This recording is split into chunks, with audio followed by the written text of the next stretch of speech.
Hello and good afternoon. Welcome here to Monday Motivation with Contessa Brown of Countess Wellness, your holistic wellness therapist and coach. I am hoping that you are well or doing well today. I named today happiness. What is that really? Happiness definitely means different things to different people. And I notice a lot of people sometimes say, I just want to be happy, or they're in the pursuit of this thing called happiness. And so I wanted to read real quickly from the Britannica. Remember Britannica? Remember those encyclopedias and everybody would have them on the shelves? But according to Britannica, happiness in psychology is a state of emotional well-being that a person experiences either in a narrow sense, when good things happen in a specific moment, or more broadly, as a positive evaluation of one's life and accomplishments overall. So when you think about it, these are very conditional ways of obtaining happiness, whether it's being content with your accomplishments or feeling good when things happen in the moment, right? It's something that is contingent on something external rather than internally, right? And my thing is, when it's happiness, that means that it's something that is fleeting, that it means that it is something that is impermanent. So we're always going to be in pursuit of this thing called happiness. Whereas contentment is an internal choice where you can choose to be content in the circumstances you are in and take the time to look for little pockets and moments of joy and being content. Also being content that you did not get to accomplish some of the goals that you may have wanted. Here we are. We are in our fourth quarter. We are in November. 2026 will be here before you know it. There are probably things that you had planned and wanted to do this year alone, and you were not able to get to those goals or accomplish those things. So because of that, there may be a sense of uneasiness, there may be a sense of unhappiness and discontentment, right? I want to invite you and encourage you to think, as we are in the month of Thanksgiving, for those that do celebrate the holiday, that we are in the month of gratitude. What are things that you can be grateful for? I'm grateful for being able to breathe on my own.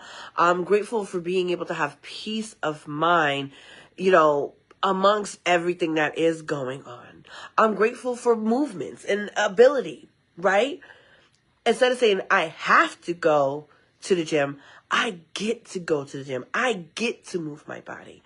There's people that struggle and don't even have the option to move and have free agility in their body, or free say over their body and what it can do. So, once again, happiness is good. It's a great emotion. Actually, I'll put in the links a positive emotions wheels that one of my colleagues had shared with me that I like to share with my clients as well. Because oftentimes when we think of the emotion wheel, is usually focused mostly on the not so positive, I say not so positive, but that's usually what they label as. It's like, okay, negative emotions. But these are just humanistic emotions that don't feel comfortable, in essence. And so I'm going to put that in a link of positive emotions that we can help to better describe the different layers and experiences of positive emotions. But happiness is good, but remember, happiness is conditional. It's conditional on external circumstances that may or may not be out of your control. Whereas what is within your control is your contentment and peace, and your ability to find the good and joy and have gratitude for what you do have. I am very aware of how there has been a lot of things going on in this political climate that impacts livelihood, food insecurity, potentially home insecurity, potentially not even having the care that's necessary to be able to live life. And when those things happen, is what we call social determinants of health that will impact your overall mental well-being.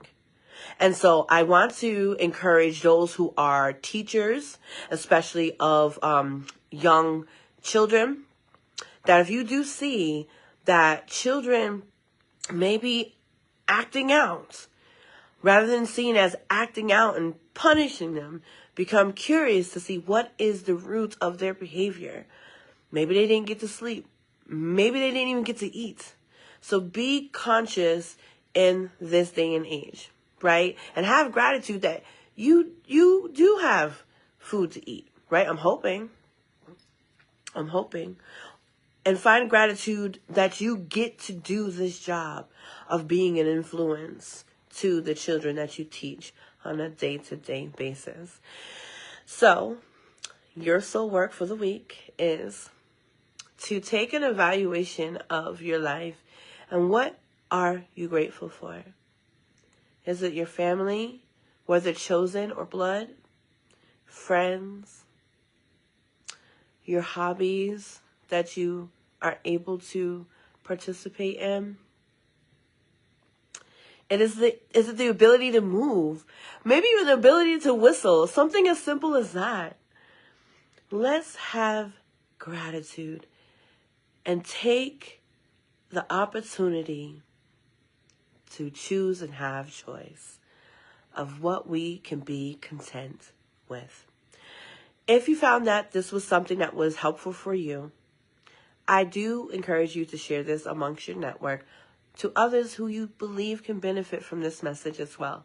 I thank you so much for tuning in, whether it's now or later. And I hope that you get to have the day that you desire to have through the lens of contentment. Okay, guys, I gotta get ready for my 1 o'clock. See you next Monday. Bye-bye.